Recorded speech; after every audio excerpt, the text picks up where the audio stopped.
Hello, ladies and gentlemen. Welcome back to Travis Told You. I am Travis Snell, the man with the name. And boy, we got lots of things going on here on the phone. Because today is the Warner Brothers earnings call. And I was wondering, is it going to be that exciting? Are we going to get much news? Because some stuff, like sometimes we're going to get a call, big announcement, things like that, and things start to leak. Well, no, I was definitely wrong there. So you know what? Kill the music, and it's gone. But yeah, today we're going to talk about the Warner Brothers earnings call. Now, I had thought to start at 1:30. I thought, oh, well, the 3-time, that usually enough to, have some space for it to finish, everything like that. Let's say Pickens in the chat. Thank you very much. Chris Balga. All right. Warner Brothers Discovery craziness continues. Absolutely. And still kind of going on. So I'm going to talk about the broad strokes of like some of the bigger things. I think they are winding down, but if there's anything, I got my phone right here. So that's why video, audio, if you hear a break or a second, I'll let you know. Maybe I'll take a drink break, but yeah, we'll go over the broad strokes. There was some big things coming out today, things that have been rumored, but just more cemented. Some interesting statements about DC Studios, about comparing themselves to wanting to be like Marvel. We've heard that before, but this was very, very specific in my opinion, more specific than it's ever been before. So as usual, go down to the links below. You have everything there. You have everything there. Where to find us on social media, our video feeds, our audio feeds, our Discord. Join there today. This week has been such an interesting time in the Discord. It's been tons of fun with memes and just talking about some of this bad news. So go over there. And most importantly, head over to Patreon, because yes, you listeners help, but Patrons help us the most because they create the opportunities. They create legitimately the cash flow to get this going, the cash flow to get shows like this going, side quests, the retrospectives, extra reviews. We'll have Bolt Train and Prey spoiler reviews dropping later on in the weekend. We got the Bolt Train non-spoilers you can check out. Tonight, GV is back. Myself, Dylan, Taylor, Kirklin. Newscast at 8:15 PST. I'll talk about a little bit here, but we're going to talk about that, the broad stroke of if DC's going to reboot and maybe how they could do that. And like I said, there's some things in this earnings call that maybe point that direction, but then some things that don't. So we're going to talk about it. We're going to get their opinion on Batgirl. We're going to get their opinion on, I got a fucking crazy ass window light going on here. I got to kill that. Come on, window. Okay. Jesus. It was really scary. It looked like some of the Conjures. Like, but, yeah, so it's we're going to talk about that. We're going to finally talk about the Andor trailer. I'm very excited to the chat is killing me right now. But I'm very excited to talk about just even Andor with Taylor, because he's told me some things like, oh, this was in the trailer. Like, I didn't even see that. And that's why with GeekVerse, we get the full breakdown, the full nitty gritty. This is just your quick hit news. Not the quick hit segments, but the quick hit news. I am the 10-year planner, Tress. I guess I didn't listen. But yeah, Patreon, ad-free, exclusive early episodes. We just dropped our Better Halves episode. That's all our girlfriend wives hosting a podcast together for the first time. Originals After Nine's going to be happening next Saturday. I can't wait to talk to everybody about that. We got some good responses. So yeah, everything there. If you like what we do, go support us. And let's get into this. So a few mentions here of Family Clay. I'm so glad I'm a boy. I have permission to enjoy HBO Max content. And John Hazelton, that's what got me. My wife is mad she can't watch Euphoria anymore. So there's so many kind of sections of what has happened today. Some confirming news that we've heard before, some we haven't, or kind of even rumblings and stuff like that. Famously, Pretty Little Liars is a is a browser. Pretty Little Browser. Pretty famously, every Pretty Little Liars browser is mail. There we go. S-Bubs, your screw up of mail made me screw up the rest of it, so thanks for that. But no, it's all good. Yeah, we'll get into that. And where I guess to start, got to start with the overalls. All the rumors we've heard, which people are going to hate to say this. I know Katie would hate me saying this in the GOA chat, but it is true for people that follow this type of stuff. Grace Randolph, was the first one to put out this news earlier this week about this folding, right? You'd heard like little rumblings, but she really doubled down on like the entire plan, and pretty much what she did put out was spot on accurate. So unfortunately, she's going to get something that gives her credit, and she can ride on that for another couple years. Let's see. Yeah, we got their S-Bubs. So HBO, and I'm going to give you the bullet points. We're going to dive into each one a little bit here. What is it? HBO Max Discovery Plus is merging into an app that's going to launch 2023 in the US. And they have a whole launch plan going forward. Like I said, we'll get into that.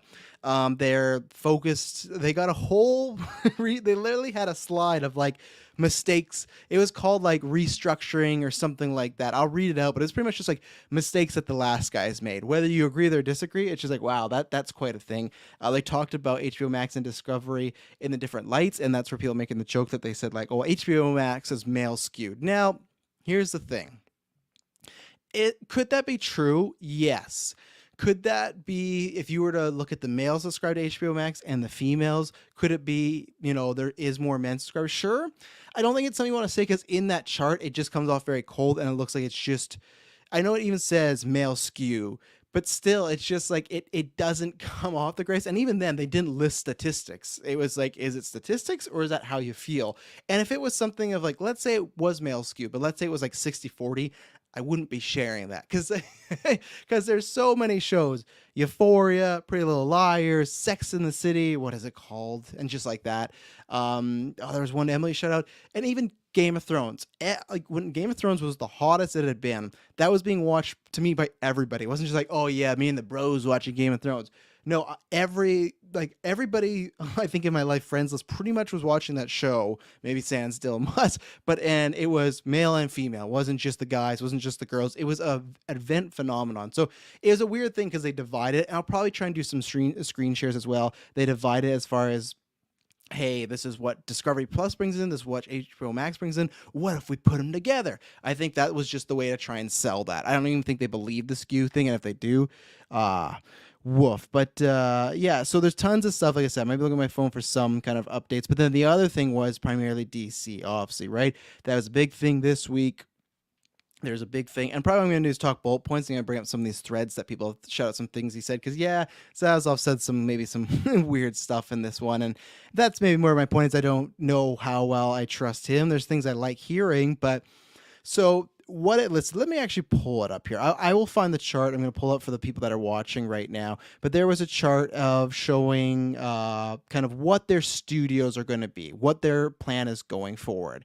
And obviously this is something we've talked about for years. This is something I've talked about a lot with the guys, and a lot when I've gone on Vodka Stream, because Ray is a big proponent over there at the Flightcast.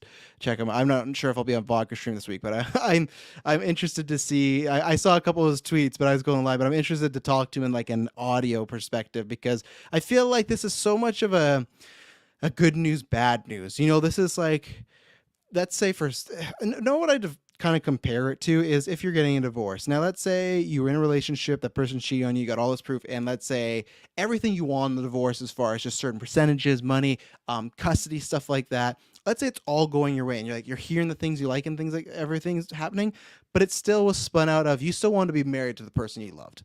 And things went really bad. And that's what I feel like this week has been, where they're saying this stuff, but also what they're saying too in a different route. Let's say it's single, and you always hear this from, whether you're male, female, non-binary, whatever it is. You've heard this from a person of promising the world, and then a week later it's like ghost you, shadow you, have nothing to do with you, stuff like that. And it's like, oh, well, I thought we were doing something. I've changed my mind. And that's what I don't know with this company, right? I don't know. So I'm going to be pulling up a bunch of people are going to get free permission with me as far as like promotion going on, as far as screen sharing tweets, but it's kind of the best way to do it. So I'm going to bring up the studio stuff, and that's how we're going to transition into this DC Studios thing. Man, I can actually just share another picture of myself.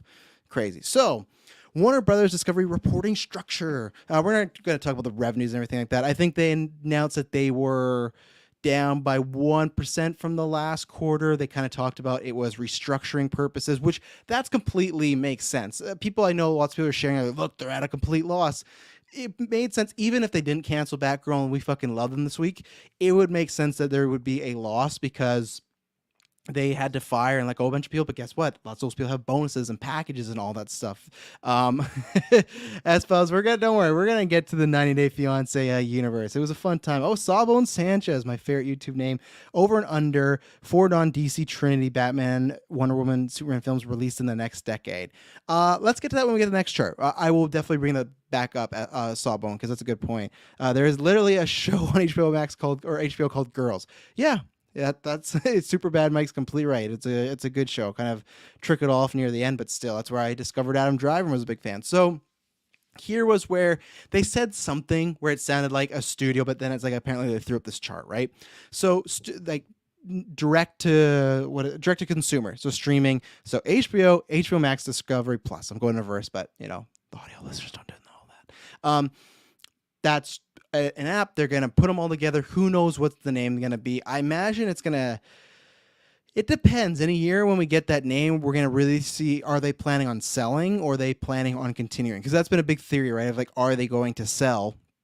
And if they are, I imagine Discovery will get the big head honcho, because then it's like, oh, they sell Warner Bros., HBO stuff. They can go over and put it, somewhere else, but then you keep all the subs. But that's a whole different conversation because we have to give it a few more years. But as we were talking about, that they might just be clearing house, getting the debt down, getting some subs, stuff like that, just so they can do another sale. But so that's direct to consumer, whatever. Networks, we're not going to go over that. Discovery, TBS, TNT, all these, right? So studios. Warner Brothers Television Media, New Line Cinema, WAG, which is Warner Brothers Animation Group, and DC. We've never seen that before. We've talked about it a little bit, but we've never seen that exactly before. And that is interesting, as far as we've heard rumblings when he took over that he wanted to be somewhat like a unit. And he even said about having a team going on, right?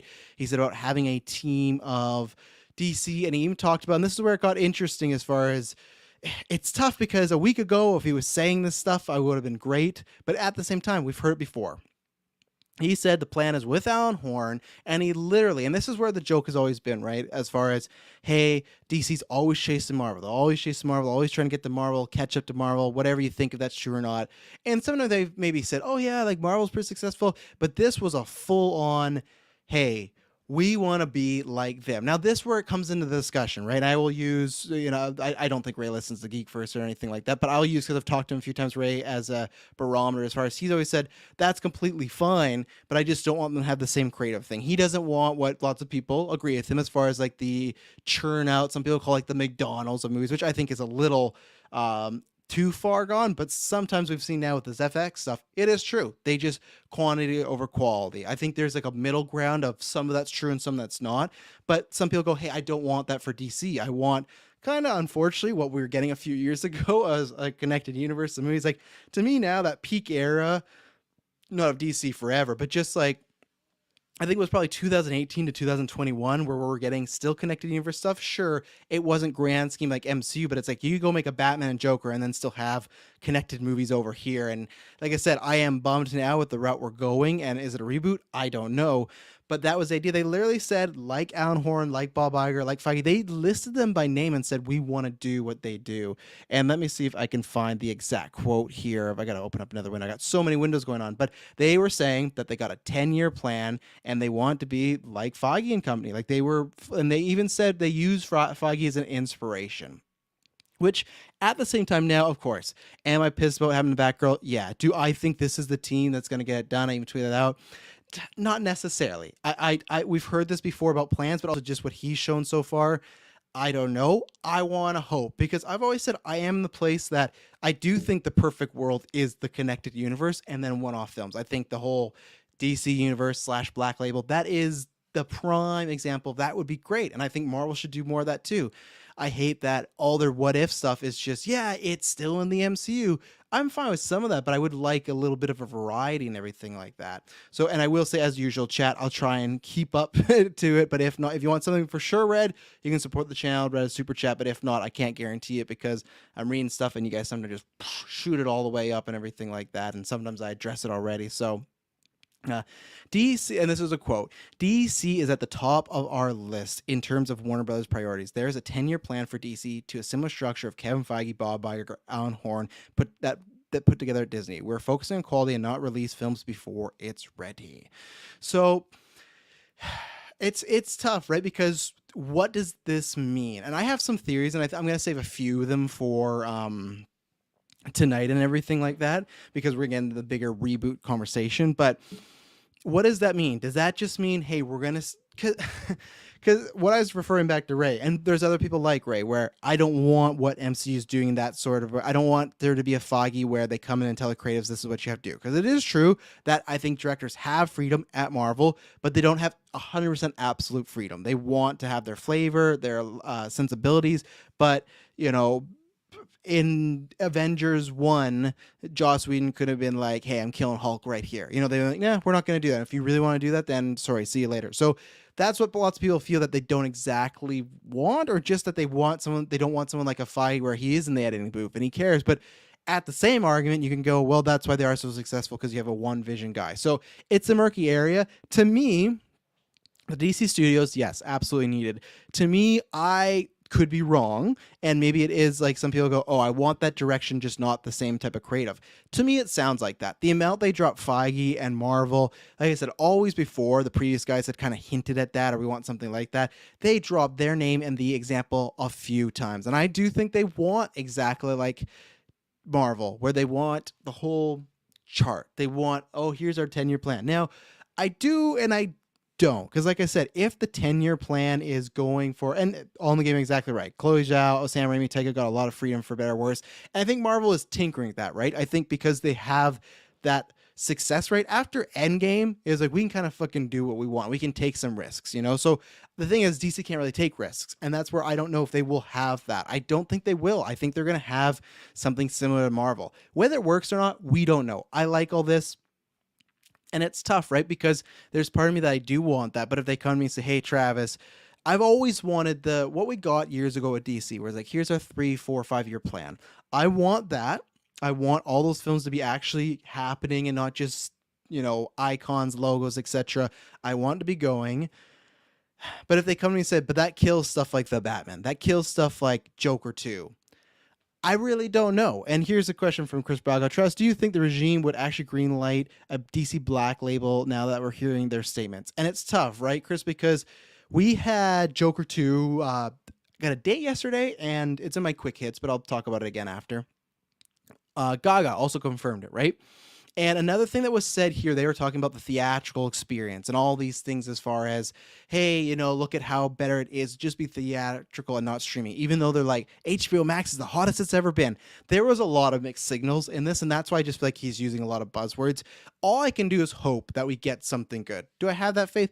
No. But I got to try to be somewhat positive, because I want to hope that in the next 5 years we get DC movies I like and there is some sort of plan, whether it is not even a connected universe. If they say, hey, we're not doing that, we just want to make great movies. The whole Black Label thing, the only things that make me, I got a pro and con for this one, Chris. The pro is Joker 2 has been getting some traction right now. And yeah, maybe the timing is of it because of Batgirl and they're trying to, hey, look over here. But still, I do believe that's happening. We're getting casting, stuff like that. And back to what I was saying, when he was talking about theatrical experiences, he said successes like The Batman and Elvis. I do think, now, again, as I said yesterday, I don't think everything's 100% on the table or 100% safe, but I do think with Matt Reeves coming out of CinemaCon, that was in the Zaslav era, right? When he had taken over in those first 100 days, that was in that era when they said, yeah, we're doing a sequel. And even here now, he has said The Batman. Look at the success of The Batman. So we can get a barometer where I know, and this is the tough thing, right? Because Clay, I know you're mad, and other people are mad, and we've had Deadline, Variety, Hollywood Reporter, The Wrap, Grace, all these people, New York Post, put up, this is why. If he is saying, look at theatrical experience, it is a success, or The Batman is a success. That is an $800 million movie. Elvis 2 confirms, says Bubs. That's what it means. That is an $800 million movie. So whether it's people just memeing or they actually believe this, the whole every film has to be $1 billion. If he has that mindset, he's dead in the water. He's going to never be happy. But if he, I'm just trying to go with what they say, and sometimes, hey, people can be lying to you, right? But this is all we have to go and say, okay, they said this. What do we think about their thoughts if they are being truthful? And you hope their investors are being truthful. Are they 100%? No, they're not. But he says The Batman's a success.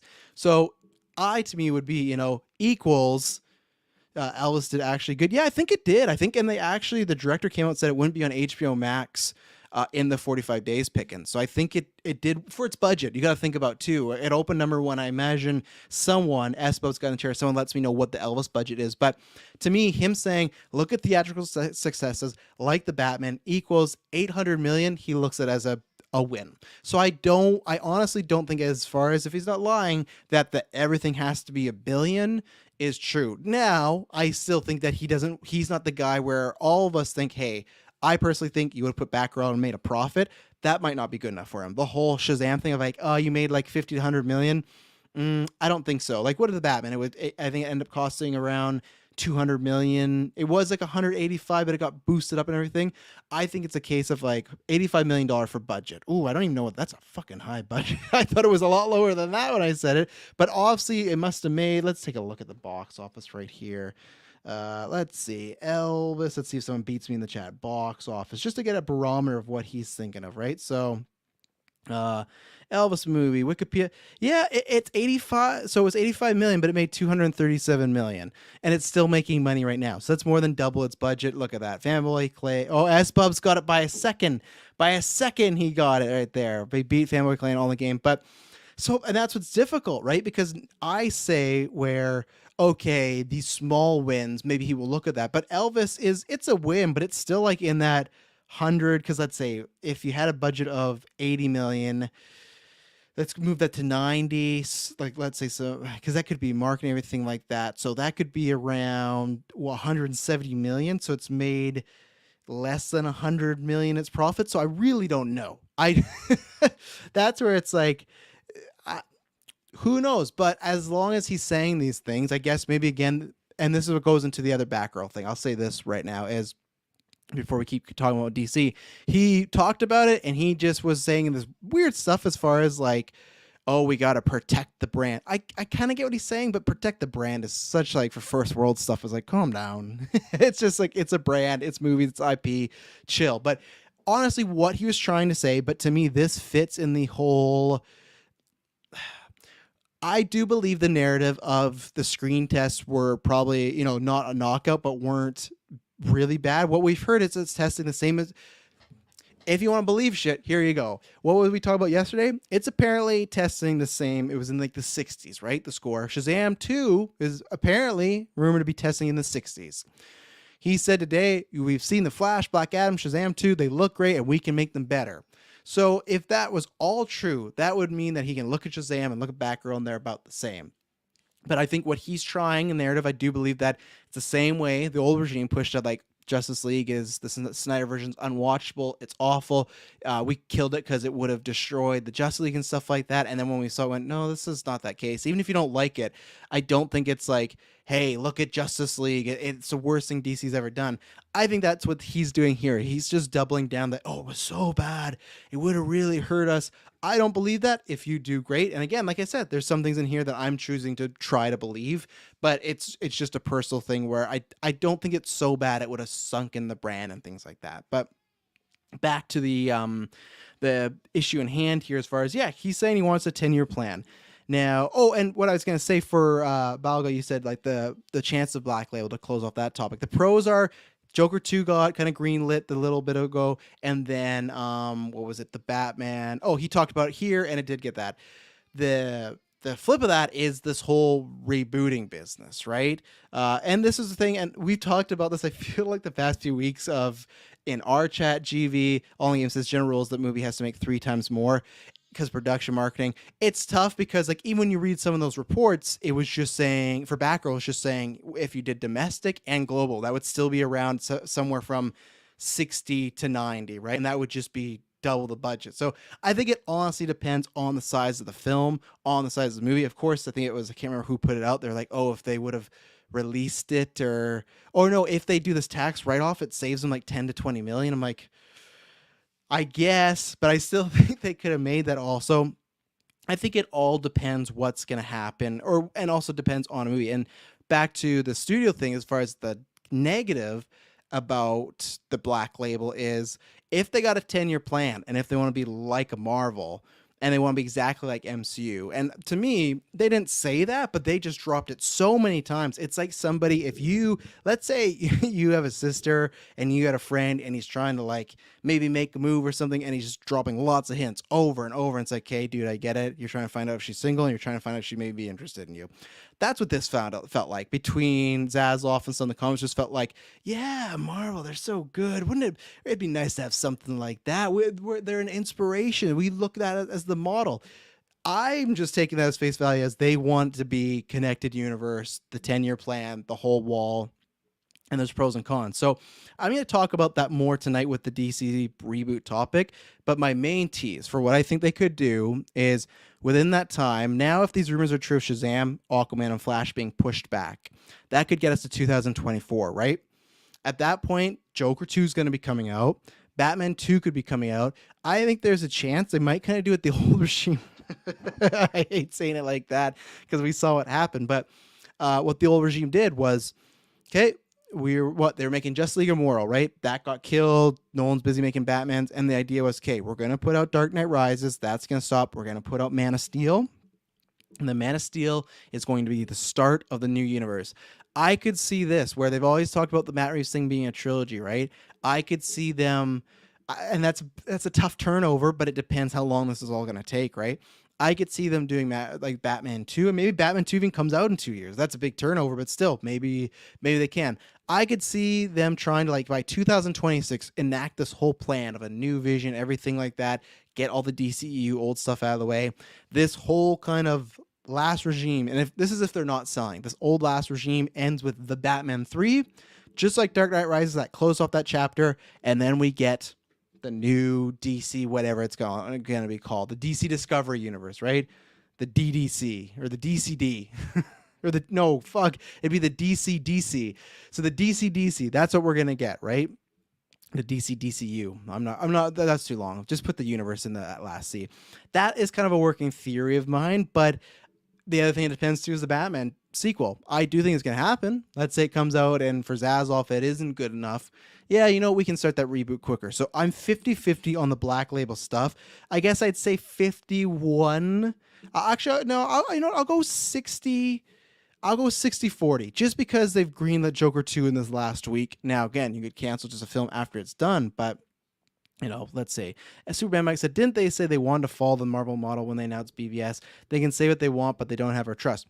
100%. And that's the same thing. I think a lot of us feel that it's great to hear this. It's great to get the word service, but, or I guess it's technically mouth service, but that just sounds dirtier nowadays. But you got to show me. And then, and again, as Batgirl being the first thing being killed, that's not a great look to me. That's not showing me. I still think, because here's the thing. He says, we've seen Flash, Black Adam, and Shazam 2. They're great. We can make them better.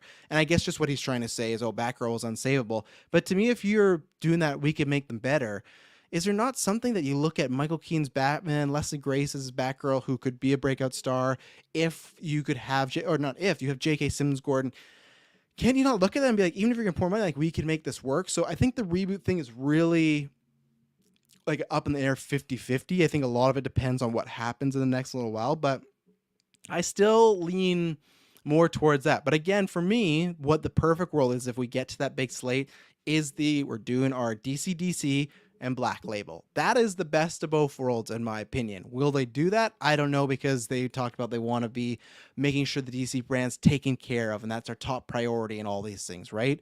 So let's take a lip service is the term. Thank you, S-Bubs. Yeah, because word service I knew was wrong. And like I said, mouth service, that's what got Vince McMahon in trouble. So we're going to take a quick ad break, and then we're going to bring up what the brands of DC. And I don't think there's been, let me check the chat. I don't think there's been anything more. Let's see. Warner Bros. Discovery had a detailed $1.5 billion in streaming losses at last quarter. Yeah, and that was a lot of stuff and everything, but there's going to be tiers, ad-free, and all this sort of things and everything. So, but yeah, that's the, let's see. That's the big thing, right? Is what does that mean with MCU? And you could be, actually, let's take a break. I need this water. What does that mean for the DC MCU comparison? We'll be right back.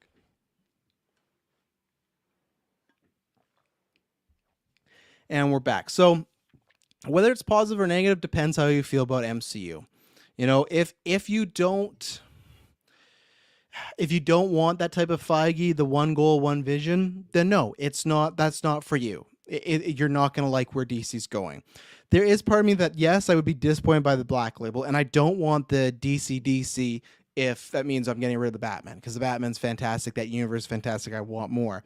But after the Batman, I'm still completely fine with the change up of, I do like the planning, I do like the slates, I do like that we have a 10-year plan. So if you can actually conceive it and make it work, I'm all for it because I think you do need consistency. You do need a structure. There's been so many of flip flopping and this and that. You need not what they did with Zack Snyder's back in the day, right? They directed BVS, they cut it, half of it, or cut half an hour, and then they were going on to what Justice League was filming like 2 weeks, a month later, and they're like, oh, we don't know if we want that.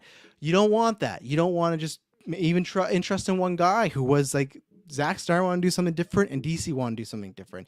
You don't want to do what Lucasfilm's doing where, hey, you start working with a bunch of directors and it just becomes nothing. You don't want what Warner Bros. Did with J.J. Abrams. What? I think they got 200 or 500. I think it's like 500 million, Bad Robot, to do pretty much fuck all. Like, there is aspects of the plan in concept that are smart. In concept makes sense.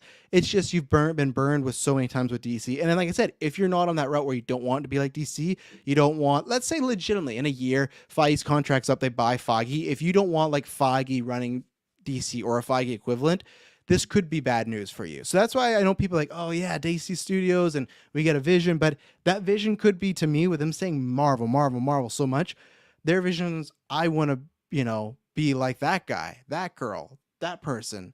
Not, oh, we could do something a little bit different. And I don't know. It's a tricky spot to be in. It's all a lot of words. I'm not opposed to it if they're trying to do the cinematic universe thing. If they want to take the whole, hey, let's just do the one-off films, great. But I don't know. We will see. All in the game. Do they want a creative producer that both understands source material and has movie producing experience, or just a nickel and dime guy in that role? I feel like, again, the problem is with reports, we've kind of heard both, right? Where they've been like, we don't need a creative. But at the same point, it's like, well, we need someone to rejuvenize the brand. You do, and when I say you need Feige, it's not you need exactly Feige. You do need someone like that who is a producer, does understand business, but at the same time does have a passion for it. Because if it's a nickel and dime guy, you will get, hey, we have to rush Justice League 2017 so we can get our a bonus. That's what it was. Nickel and dime guy or gal or anybody is going to do that, right? They're like, oh, go, go, go, go, go. So I think you got to find somewhere in the middle. I do wonder, I think I brought this up on news, that conspiracy theory of, Feige. I don't think it would happen, but I don't think Feige is off the table now. The Batgirl thing I don't think actually helps, but again, we heard about this in 2015. He was talking to them, and I do think, I imagine, and a guy that's made some bad decisions over there, I would hope Chapek hears all this stuff, and he's like, well, he already has fucking Alan Horn. And let's say if Feige's contract's up in a couple of years, one, Feige has stated a few times that he's not stated, but he's hinted around it, and then other reports have backed up that he's lost some power over there. Like, look at Multiverse Madness. On the red carpet stuff about, yeah, I did not want to show this stuff in the trailers. Clearly, he got overruled. Where in, a few years ago, he wasn't getting overruled because Iger and Horn were like, absolutely, we see eye to eye with you at Feige. It feels like Feige and Chapek don't always see eye to eye. Look at the Black Widow thing.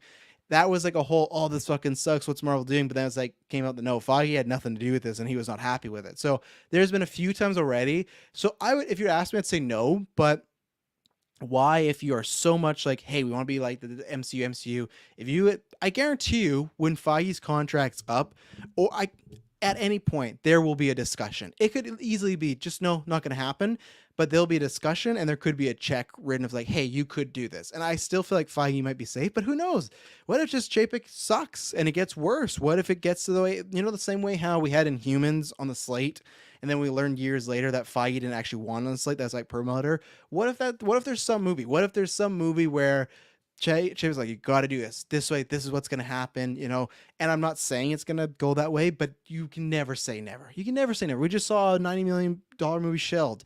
If Feige's pissed off enough, if they have a good enough lip service and they got a good enough contract and a lot of money, anything can happen. And that's where, who knows, where they didn't specify reboot. And that's the sole kind of smoking gun. We got the whole MCU plan, but, let's see. Braga says, when do you think we'll see any 10th part of this plan showed publicly? I think it's when all these movies are gone. When they're gone or when they start... Because the problem is they can announce Batman 2 and they can announce Joker 2, but those mean nothing if there's like a DC, right? Like a new universe. Unless their 10-year plan is, hey, this is our slate and here's our universe movies, here's our Black Label movies, which I'm completely obviously for. So I think it's going to be, Fan Clay says 2025. It's going to be hard finding a Feige. Absolutely. How many people have said we want to be the Feige? I think, and this is where it's a it's a bad answer for you, Chris, but I think it's all when we get that studio head, whoever it is. That's when we can kind of get an idea. And, or sorry, I'm not saying they would get the head and then be right away. That's our plan. I mean, like, if we don't get a head in 6 months from now, it could be. I'm trying to. Here's my realistic thing, like a year and a half, but I mean a year and a half from when they're hired. So if they're hired tomorrow, then it's a year and a half. I think we could hear something.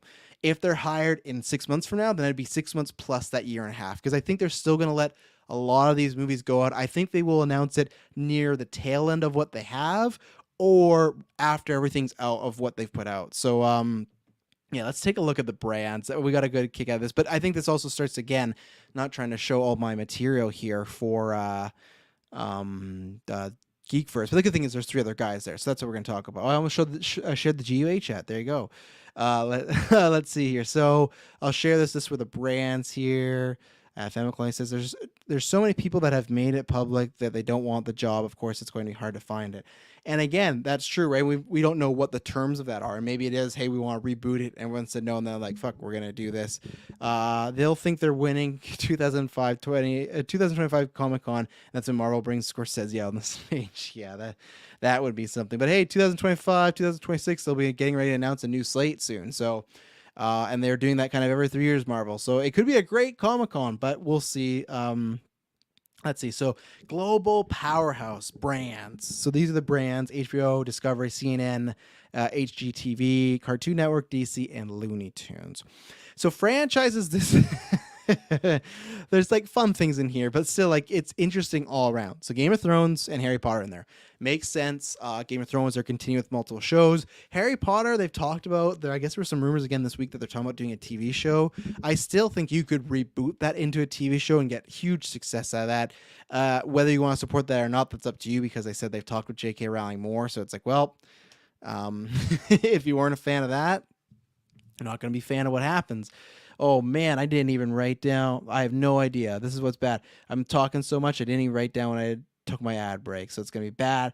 Gonna be bad editing for me later on. But what you gonna do? So the brand. So like I said, Harry Potter and Game of Thrones. Shark Week, which I guess it's a big thing. I know they do big numbers, but it's just so funny, the franchises. And then what was it? 90 Day Fiance Universe.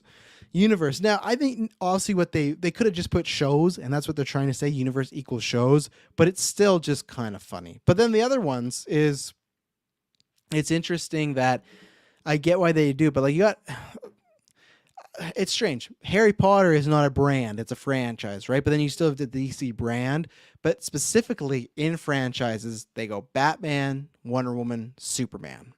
Those are the 3. Now, that Zaslav has been consistent about that since the very first comment he made about purchasing Warner Brothers. Like, oh, and you have such iconic characters like Batman, Superman, Wonder Woman. I don't think he called them the Trinity. He might have, but he's mentioned those 3 a lot, right? If we do, and I'm going to talk more about this tonight, so this is a tease. If we do get we get a full reboot, and yes, all in the game. Reality TV is huge for Discovery. Absolutely. It's just so funny, like the 90 Day Fiance universe, if we get a reboot at any point, that's the new DC universe, I think these 3 films are going to be the 3 to start it, because he said it so much. It's on this fucking scope brand thing here, or franchise thing. Yeah, I'm pretty confident in that, and I think I have a plan and a layout of what's going to happen. I'm going to share that tonight, 8:15. Tune in. Me and the boys. We're going to be talking about all this stuff. Iconic series and characters, Friends, 5-Upper, Big Bang, Property Brothers, Drive and Dash, or something. Probably some food and Sex in the City, and International, blah, blah, blah. So that was about it for that. I need to bring up the other one. Yeah, the rollout. Let's see there. I did just share some of the chat, so there you go. The rollout, United States 2023. Let's see, Latin America 2023, fall, Europe 2024, APAC mid 2024, and new markets fall 2024. Canada probably not in that all because Crave. So there you go. And again, this is for the new app. What was Espos? What was your call? You said you're gonna. Warner Max or something like that. What was the Warner Max calling now? That's what you are. See, I'm gonna go the other way. I think Discovery will be in the title, so that if they ever sell Discovery, yeah, then, or sorry, if Discovery ever sells Warner Brother, they're still the tippy top brand here. So let me close it because I wanted to bring up the whole. There was a list of kind of what the bad regime did, and then here was the thing they listed for HBO Max, what we talked about earlier, the male skew. HBO unique and complementary, male skew, scripted, lean in, appointment viewing, home of fandoms. Question or quotations. So yeah, that's something there. But yeah, I want to try and find because there's so much things shared today from this. Oh, maybe I won't be able to find it here. But either way, they were talking about things that were mistakes from the previous regime. And there's all this listing and kind of things we talked about, but like one was like CNN Plus, which makes sense because they killed that right away, right? Like very quickly that was dead. And this is good because actually I found one guy that he was tweeting a lot, like a whole live link of it. And let's see, talking about money, blah, blah, blah. Come on, we're going to find it at some point here. But they're talking about the mistakes the last one they made. It said like the restructuring of live content and reality and everything, like all these things. And pretty much as they kept talking about like they're going to do launch for HBO Max and all this and blah, blah, blah, blah. But it also just sounded like we're not going to get any or much HBO Max films. It sounds like that's going to be done, like exclusive ones. It doesn't sound like that's going to be a thing anymore.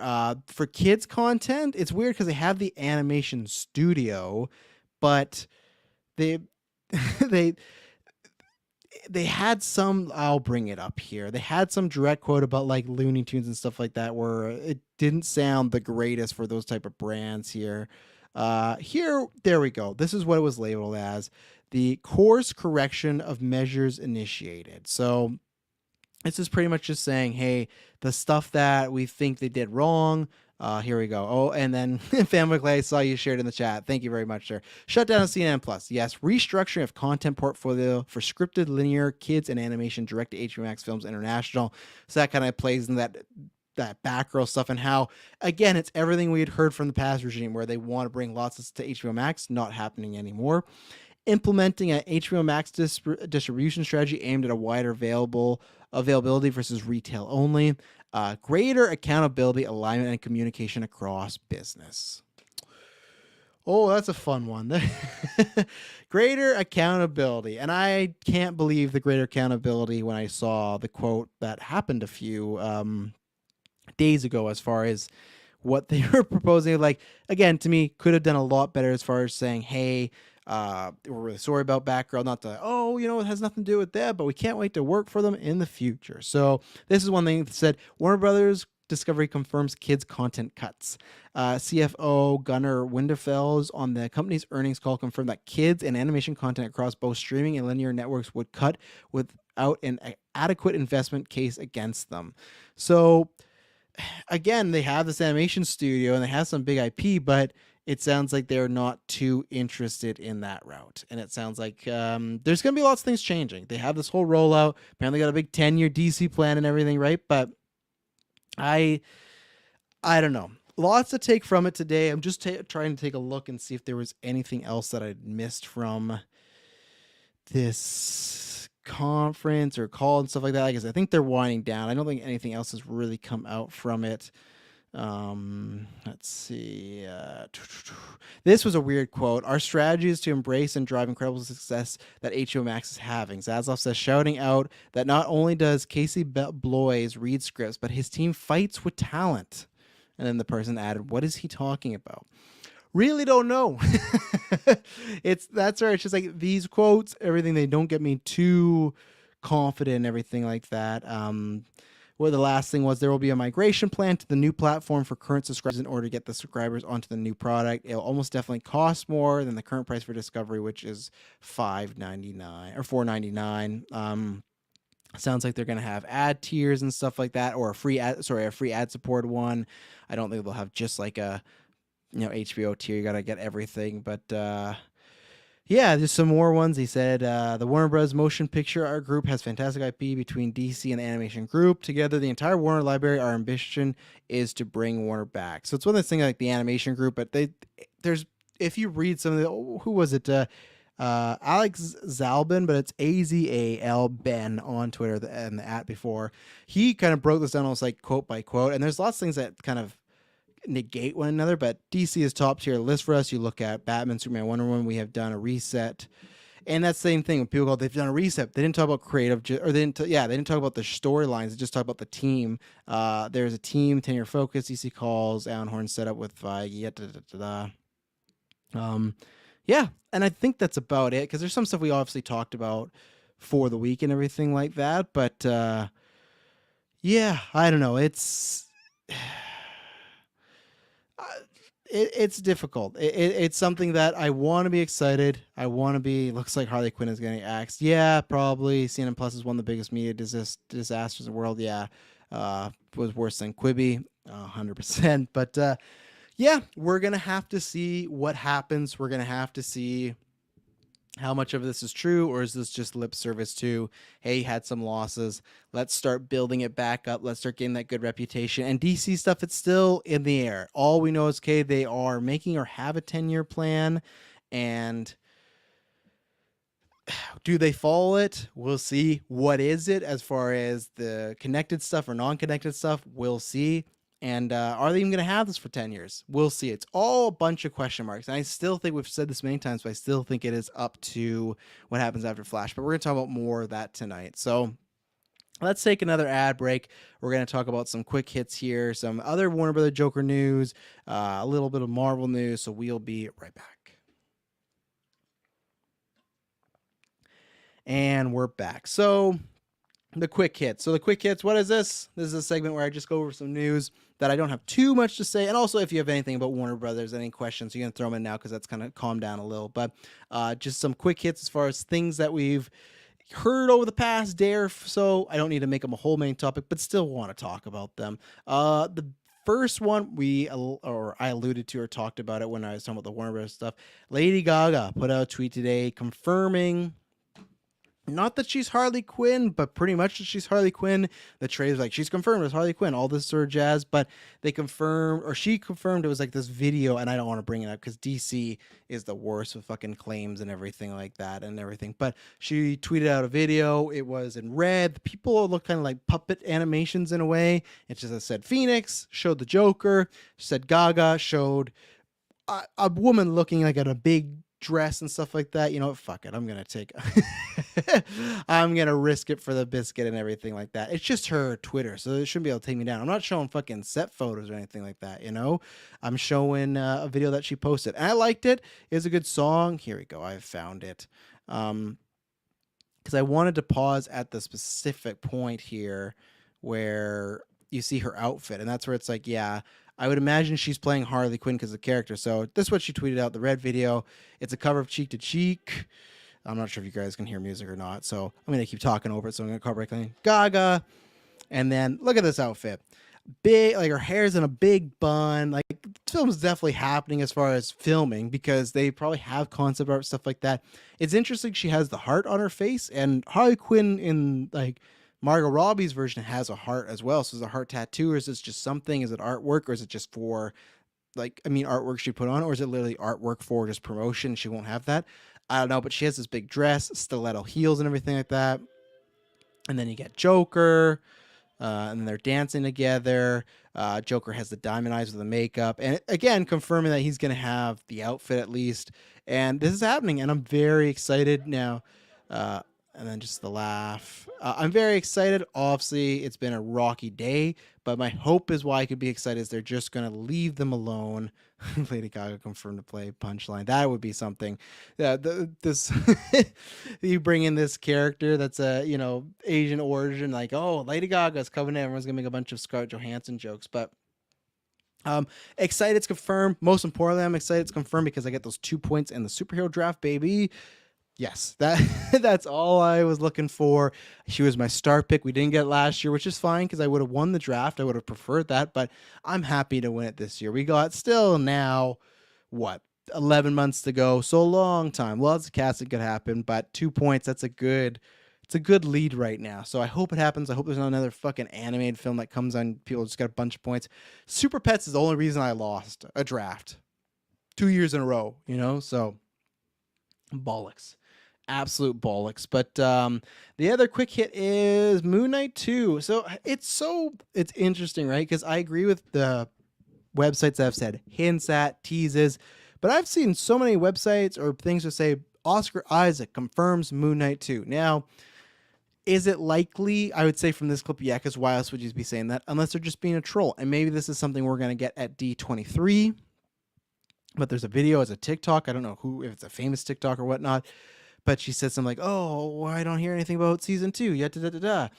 And then she like moves over, pans over, and it's like the director, and he's like, "Moon Knight, I don't know, season 2." And then they pan over again. It's Oscar Isaac being, "Why else would we be here?" And I can't remember where they were, their location, but somewhere that would have to do with Moon Knight. So I think it is a tease. I do think if it's happening, D23 is the place. I think now we have that. We have Eternals 2. We got a few things now that are kind of leaking from teases or stars, not so much like scoopers and everything, which I find kind of funny. But I'm down. I hope we can explore. I hope it can be more personal. I hope we can explore even more with the Jake and Mark and Steven aspect. As everyone knows, I liked Moon Knight, but was pretty disappointed by it. So I would like a season 2 to make me less disappointed. And I hope it is more personal and not just more world-saving stuff. S-Bub says they were in Cairo. So there you go. Makes sense. And they are hanging out. But even then, it's like, why do they need to be in Cairo right now necessarily? You know, like you don't need to do it unless you're filming. I don't think they're filming anything. I think that would have got announced or discovered or something. So we'll see. And then Pickens, I see you're in the chat. John Boyega, he said he didn't interview. I'm bringing this over from the other day because I delayed it. Because Pickens, my poor guy, was like, I can't wait to hear him talk about this. And I went, oh, sorry, it's not happening today. I was running late. But one last thing. Would the chat prefer Moon Knight season 2 or Midnight Suns? Everyone drop that. I'm definitely Midnight Suns just because Moon Knight wasn't a runaway for me. I would hope that's a mulligan and it's a bit better, but Midnight Suns is the way. And on the game, get ready. They're going to change Suns to the sun word because they're changing the comic books like that. So Suns is going to be like the star sun, not like, like my son, like that sort of thing. So, what we're talking about John Boyega. Yeah, he was talking about yesterday where they asked him. He's got asked us a few times. It is a weird quote, but he just said that's nothing he has interest in, nothing as far as a life goal that he has interest in. And then he also said that they made Iron Man. It's hard to top that. I love that that's like one of the reasons why he won't do it. It's like, well, they made Iron Man. You can't really get better than that. So no, I'm not going to do it. I do believe he probably has been talked to at some point about something because I think he's a charismatic guy. He's a good actor. But I think this is just the path he's on. He did a huge, big blockbuster movie, right? And I was very surprised that Oscar Isaac did Moon Knight. Now, still not the big, Avengers or whatnot, but still was jumping in the Marvel Universe thing. And they're asking that probably because, they, Oscar Isaac's in it. There has been rumors about Daisy Ridley at some point, but those have kind of come and gone. I would like him to, but only if he wants to. I don't want a situation where he's just doing it for a paycheck movie. And this is where all in the game you're wrong there. He said he probably thought he was going to get Blade. He didn't want to be Blade. He said in an interview, because that came out, that's why this come up before. He said like he'd think about being in the MCU, but he would not want to play Blade because you could never, again, how he's like, oh, Iron Man, you can't top it. He's like, you can't top Wesley Snipes. He's like, nope, I couldn't do it. So I would take myself out of the running for that one. So I think we could see him at some point, but I do think obviously he's a guy that have been going kind of on quite a journey as far as with the media, the stuff that happened with Star Wars and everything. So I think he is doing, I'm hoping he saved a lot of money from Star Wars because I imagine he's still got good paid for that. He's getting other work. To me, he does just kind of look like he's finding his own route. He's finding what he wants to do. And he's pretty much said that stuff that's more fulfilling. So would I be down for it? Absolutely. I'm glad he's clarified this because then it's like, hey, well, good. I don't have to draft him. Now, some of it, oh, he's lying. Maybe he's in something. I don't think that. I think he just got asked a few times because he's still kind of a rising star. He's charismatic. And I think who you wouldn't want him or you would not want him if DC or Marvel was running it and he was down for a role. Like, yeah, get Boyega. I don't think we've seen the best of Boyega yet, though. And I think that's what he's going to show us. So, I'm excited to see what he does next. The Woman King looks really good. I know he's in that. So I always liked him in the trilogy. Anything that happened with Finn that was bad was not his fault as far as Canto Bright. It's all writing and direction and talk about lack of planning. That is lack of planning right there. So that's the quick hits for today. Not too much to talk about. It's kind of Thursday, Friday. We're getting down to that slower period, and the Warner Brothers thing was the main course. So right now, for all the people that are watching, I always give you this warning: if you have no interest in wrestling, this is your time to bow out. But luckily, I've had a few people message me and say, "Hey, I watch wrestling. I like it. Go ahead, talk about it." And I'm gonna, because it's a personal show. But anybody that tuned in for the movie stuff, tune in again tonight for 8:15, because myself, Dylan, Taylor, Kirklin, who've not shared their thoughts at all, I think we're gonna have a really fun cast and informative cast talking about this. And I can't wait to get their opinions, because I haven't really talked to them about it. So, and also, if there's anything more that comes out, I can gather my thoughts too, because when they're talking, I can bring up articles and look up stuff. But I think it's gonna be a really good cast. The Batgirl stuff, the Warner Brothers stuff, Andor. So be there 8:15. But yeah, so some wrestling.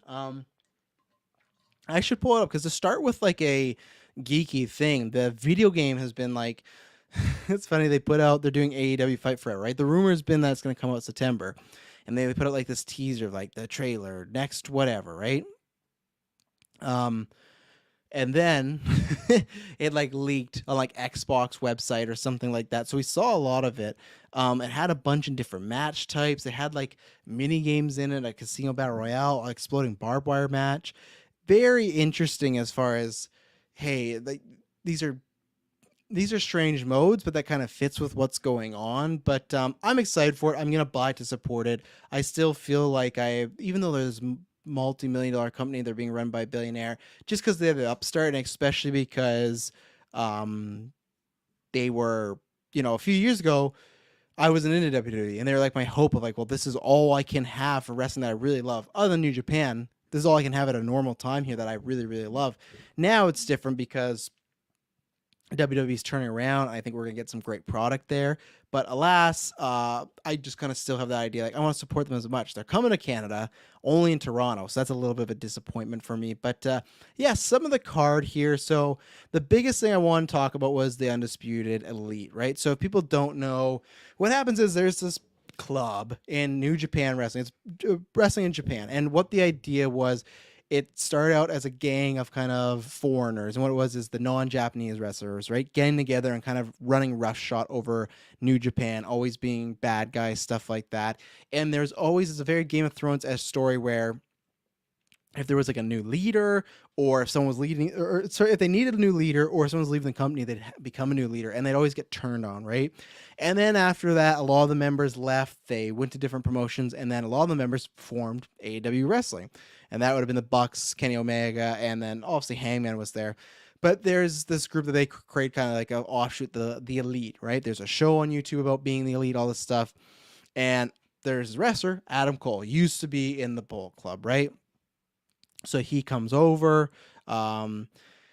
He had been in the Bullet Club before, but he had been a leader of a different group. Pretty much what I'm getting, that is what it was. You have one guy that went off and did his own thing, and he made some new friends. And then his old group of friends still went off and went another direction. So, Adam Cole's life went to point A. The Elite's life went to point B, and they did all this stuff. He did all this stuff. So when they come back and Adam Cole joins this company, he has brought his friends with him. And it's kind of this idea of like, they weren't really getting along, but they're trying to, because they used to be friends, and they're doing this power struggle of like Adam Cole, like trying to take over. It's very fun Game of Thrones stuff. Anytime in wrestling there is like elite drama or Bullet Club drama, I'm in, because that's some of the best storytelling that has happened the past few years, especially that Kenny Omega leave New Japan era, that year and a half, the stuff he did with the Bushi, everything, Cody, great stuff. So last night we got the big turn where it's Adam Cole, and then he has two old friends, Young Bucks, and then his two new friends, Kyle O'Reilly and Bobby Fish, which is like the Red Dragon. There's a tournament coming up, and there's been friction for the past 2 weeks. Unfortunately, what sucks is that a lot of the guys have been injured, so the storyline's kind of been pushed back a little bit at times. But they finally did this tonight where they needed, there's a tournament coming up, and it's a tournament of just three, like teams of three. And there's some injuries, and pretty much they're just saying like, hey, Bucks, you got to team with us. If you're not going to team with this guy, if you're going to get someone else, we can't have you in the tournament. And what I liked about the turn, that's what happens. The turn happens. It was like, it wasn't like a pause. It wasn't like a wait. He said that. And the second he said that, his new friends turned on the old group and just started beating him up. Now Only other wrestling fans will get this. But then Hangman Page ran out, and Hangman Page was a part of the elite, part of the Young Bucks friends. But what happened was, there's a guy, my favorite wrestler, Kenny Omega. He was like the leader of that group, and they kind of kicked out Hangman. They had some issues and all this. There was this title match where it's great. They could have helped Kenny to cheat, and they didn't. They let Hangman, because they're still kind of friendly with him, just win the match. So now we're getting, there's just so much. It's like a Euphoria thing. We're getting so many groups that are breaking up, getting back together, breaking up, getting back together. But the original like AEW elite's like starting to form. And what I find interesting is Tony Khan, the owner of AEW, said, we're not going to do the trios title till Kenny's back. Because the idea always made it sound like the Young Bucks and Kenny, because they were the original elite, were going to be the first champions, right? The inaugural champions. And he said, oh, we're going to bring that back when it happens. The storyline right now is kind of like Young Bucks and Hangman getting back together, who would be the trio group, right? So did that change? Is Kenny more hurt? But we've heard rumors that Kenny's coming back. So I'm all over the matter, like what goes on and everything like that, like what happens. And it's interesting. AEW with the elite stuff usually has a good like leave you on the hook and leaving you waiting. So we have Kenny waiting in the wings, no pun intended. But the idea of the Bucks and Heyman getting back together, that's tons of fun. There are ROH like trio champions over there. But I'm really waiting for that elite versus undisputed elite, or Red Dragon, whatever they're going to call themselves, kind of inner turmoil, kind of inner stable war. So we've all been waiting for the turn. I actually didn't think it was going to happen here. I thought the final seeds for the turn were going to be planted, but I didn't think it was going to happen that night, especially with them being injured. Some of them, it's like, what are we going to do? Maybe this is just buying us some more time. So I don't know. All in the game, I have to address you because you bring up some wrestling stuff in chat, and that's always good. If Triple H is truly in charge of WWE now, or do you think Vince is still controlling things from behind the scene? I think he's truly in charge. I think that Vince is gone. I think that lawsuit and everything obviously went poor for him. I think obviously Vince could get a call and ask, but if you watched Raw and you've seen some decisions, you can already start to feel those Triple H changes, in my opinion. So I don't think, and I think the company's going to have a problem with him legally being there doing anything. There's lots to figure out, but I actually don't think he is now. I think there is new creative, the new CEOs, and they're going full forward. I don't think that it is like some hidden thing that, oh, Vince is back there. And that's where I've said before, I think it's also bad for AEW in the sense of, like myself, I'd go and buy their video game, buy this, download their app, because it's like, I want to support this new brand and see it grow and get as big as the competition. I'm still going to do that because I want the two brands. I want one to succeed and the other one too, as long as it's good. But now you have Triple H, who the ratings, I didn't talk about Raw, but were the best ratings of the year for Raw. It was like a 2.35 million or something like that.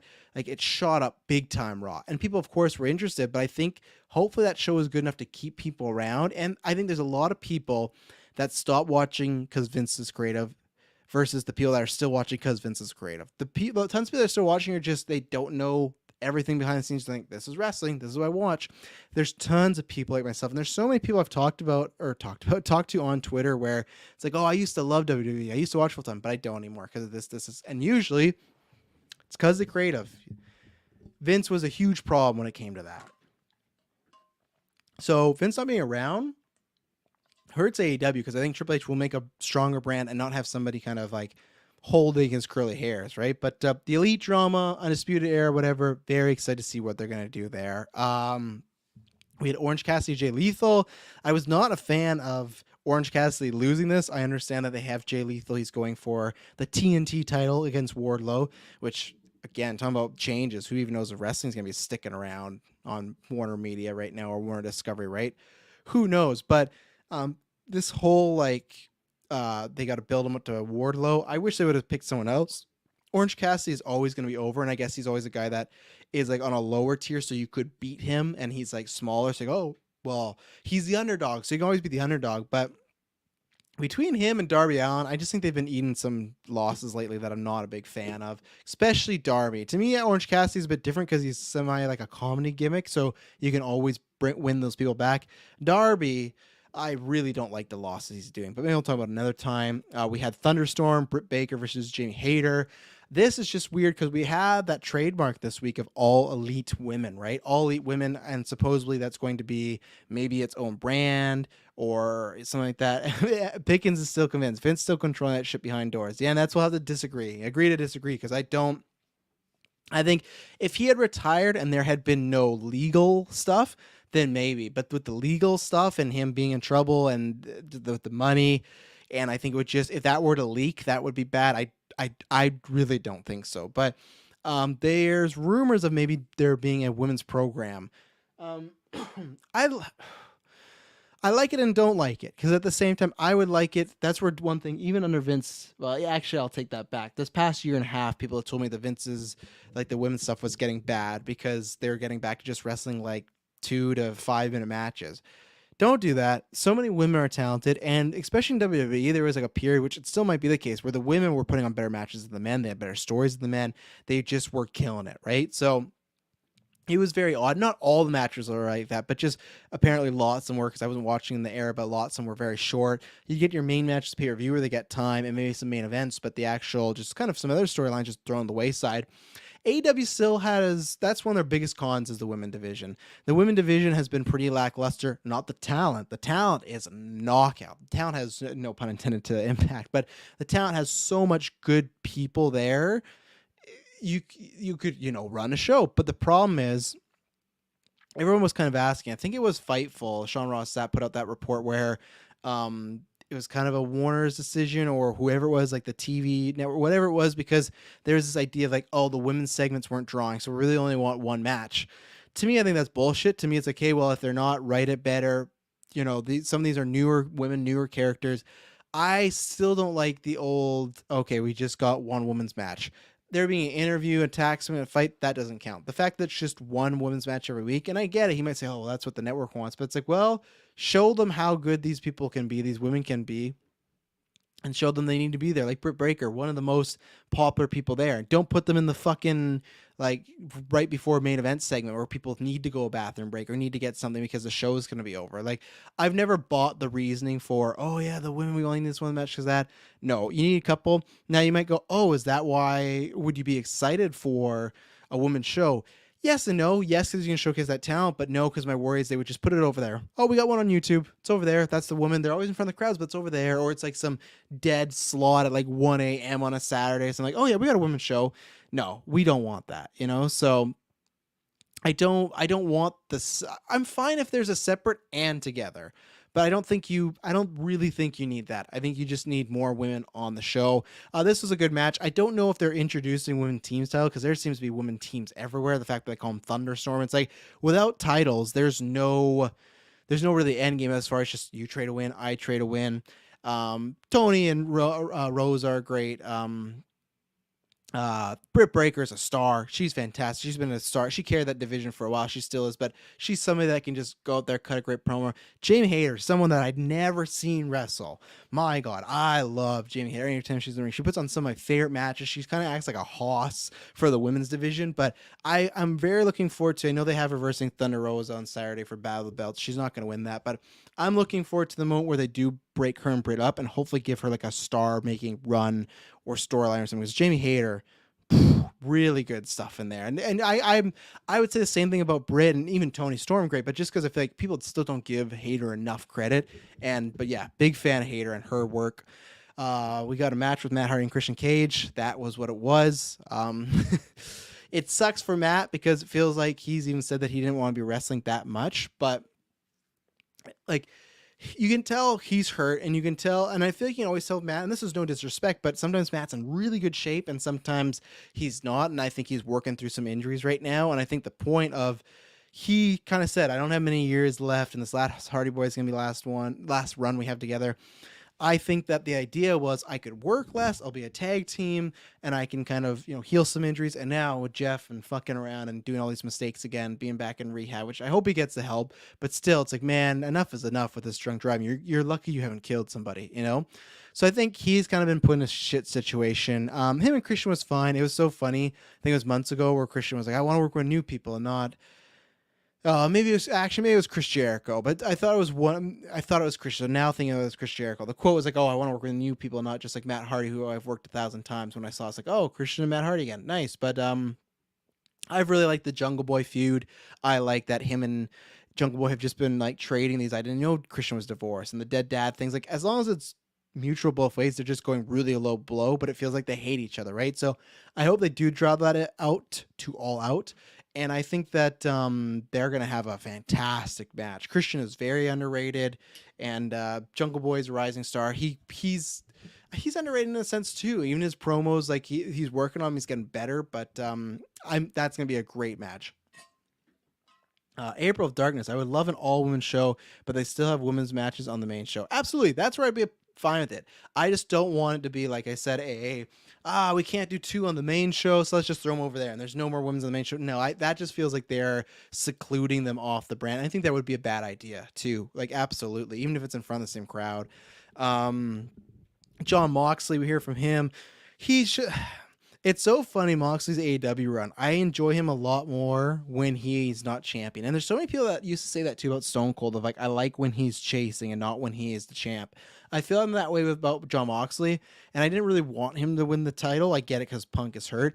I feel like maybe I would have been more happy with Moxley winning the title again in the future, because it would have been like, oh, the story's going there. This was just random, like, we need a champion, right? So far I haven't loved this. I think Moxley, he cut a good promo here, but I haven't loved it. But I necessarily didn't love his first run either. I like him. I was liking the Blackpool Combat Club stuff, and now he's kind of been, it's around him, but it's not the main story. I liked when that was the main story. So I hope when Punk gets back, he beats him and we get back to that. Let's see. Powerhouse Hobbs, he had a squash match. He beat up Ricky Starks, who's going to be a fucking star. They announced Team Taz is dead. Good. We don't need that anymore. Let them do their separate things. I'm excited for Hobbs and Starks too. I think that'll be really good. Hobbs is, I think, again, underappreciated. Starks, I was surprised that we're going to go the babyface route of like pushing him maybe to the moon here. I would think let's do that to him as a heel, but he can make it work, and he cut a very good babyface promo the other night.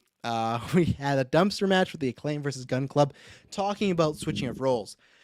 The Acclaimed, making them baby faces. Obviously, Owens was hurt there for a bit, so maybe they would have done it sooner, but you had to do that. The Acclaim just gets cheered too much. They have this very fun back and forth, the scissoring, some of the names they drop, the rap that Max Caster does. Everyone looks forward to that. That is like, oh, moment when he's going to say something. We knew he was going to say something about Vince, and he did this week.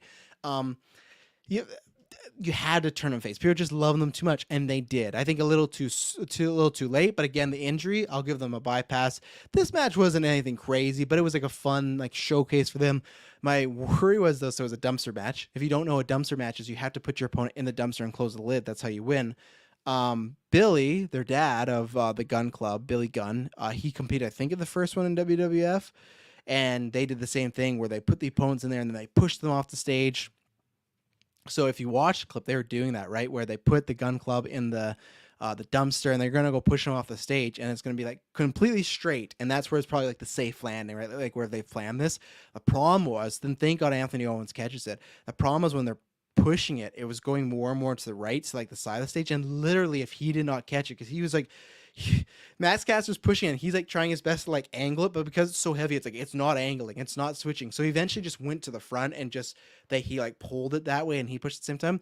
But it was inches of like, it was gonna take a bad spill and really could have hurt somebody. So good on Anthony Owens. And then the main event was Jericho versus Wheeler Yuta, with like a very predictable, if the winner of this is facing Moxley. We just got Wheeler versus Moxley a little while ago, and they've been setting up Jericho. They set that last week. It was weird because they set up as a title match, and then it's like, well, actually, you have to beat Wheeler. So you kind of already showed your hand of like, oh, it's Jericho. I would much rather have had Wheeler and Dean Ambrose. Oh, fuck, I almost called him Dean Ambrose again. John Moxley again. I love Wheeler Yuta. Talk about a guy who I didn't know. I seen wrestle a few times. All he did was the Blackpool Combat Club was Bryan Danielson and John Moxley. It was just known as these ass kickers that beat people up, right? And he's this guy who's on a team called the Best Friends, like a comedy act, and he wanted to get on that group. It's that moment when he looked at them and wanted in, and then they said no. And to get in this group, he had to go through beating after beating after beating. Oh my God. One of my favorite top 3 AEW storylines of him getting in there, and now I just love Wheeler Yuta. I've appreciated the character change they've done with him. He's one of my favorite new guys, so this was actually a really good match. Yuta can do the best of them, but I think Jericho and Moxley is a good TV main event. I don't think I would have been too excited that being the pay-per-view main event for All Out, but for TV, I'm I'm happy with it. So it's a good addition. Set up some big stories going forward. AEW usually, it's rare that AEW has like a fail show. I don't think I've ever had a fail show. Like maybe the lowest is like a C plus, but majority of them are like an average B plus. And you get a lot of A's in there, and you get a lot of S tiers as well. So lots of stories. I'm wondering when Kenny Omega's coming back. I'm hoping it's soon. But yeah, that was Travis Told You. Thank you to everyone that tuned in for the DC portion, the film portion, and stuck around for the wrestling portion. I'll be back with GeekVerse later on tonight, talking about all this news. Think it's going to be a good time. Can't wait to hear all their opinions. So thank you very much. And I think unless something massive happens, this is going to be the last Travis Told You for the week. So 1 week down, 4 to go. A big thank you to everyone that tuned in. Because again, I'm doing a solo show, but I'm doing it almost, weekly. When you say, yeah, weekly or no, weekly. I don't know. I'm doing it 4 days every week, and you don't know if it's going to be there, and not just the video, but the audio as well. You guys and gals, everyone in between has tuned into this, so I appreciate it. It's just me, riffing a little bit. I got time off, so watch next week have like no news. We had so much news this week, so much controversy, so much stuff. Watch next week have absolutely nothing, and just like, here's a trailer for George of the Jungle. But even if it's not, I thank you very much for everyone that came with me this week, and I promise when you hear from me next week for Trust Told You, it'll not be boring.